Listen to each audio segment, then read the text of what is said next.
Mobile phone সেবায় বেহাল অবস্থা। গ্রাহকদের ব্যয় বাড়লেও মানসম্মত সেবা মিলছে না। ক্ষেত্র বিশেষে সেবার নামগন্ধ খুঁজে পাওয়া যায় না।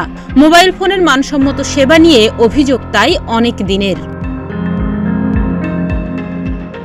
যথাযথ সেবা দিতে না পারায় এবার মোবাইল অপারেটর গ্রামীণফোনকে ৭ দিনের মধ্যে কারণ দর্শানোর নোটিশ দিয়েছে বাংলাদেশ টেলিযোগাযোগ নিয়ন্ত্রণ কমিশন বিটিআরসি। গত ১ জুলাই এ নোটিশ দেয়া হয়। বুধবার ডাক, টেলিযোগাযোগ ও তথ্য প্রযুক্তি প্রতিমন্ত্রী জোনায়েদ আহমেদ পলক জানান, সন্তোষজনক জবাব না পেলে গ্রামীণফোনকে ৩০০ কোটি টাকা পর্যন্ত জরিমানা করা হতে পারে। এছাড়া চুলচেরা বিশ্লেষণ চলছে অন্য অপারেটরদের সেবার মান নিয়েও।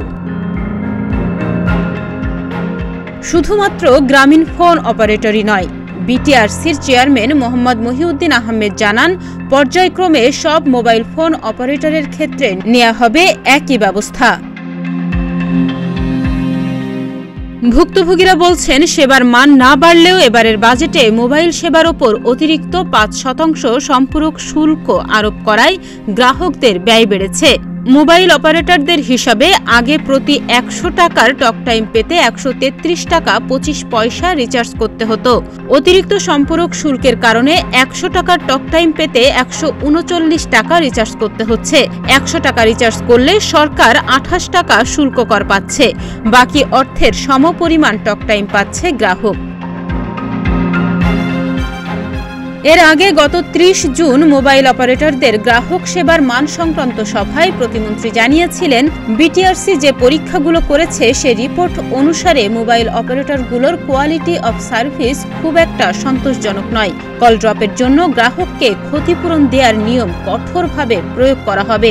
অপারেটররা যদি প্রতিশ্রুত সেবা না দেয় তাহলে গ্রাহককে ক্ষতিপূরণ দিতে হবে।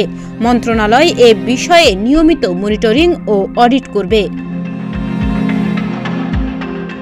তবে এ বিষয়ে গ্রামীণফোনের head of communication Sharafuddin Ahmed Chowdhury জানান, আমরা মঙ্গলবার নোটিশটি পেয়েছি। নির্ধারিত সময়ের মধ্যে বিটিআরসিকে উত্তর দেয়া হবে।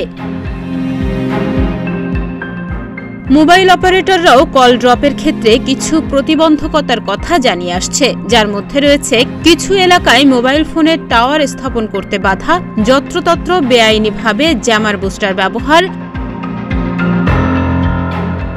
এসব অবৈধ জ্যামার বুস্টারের বিরুদ্ধে অভিযান পরিচালনা করেছে বিটিআরসিও। তবে তাতেও মানসম্মত গ্রাহক সেবা নিশ্চিত হয়নি।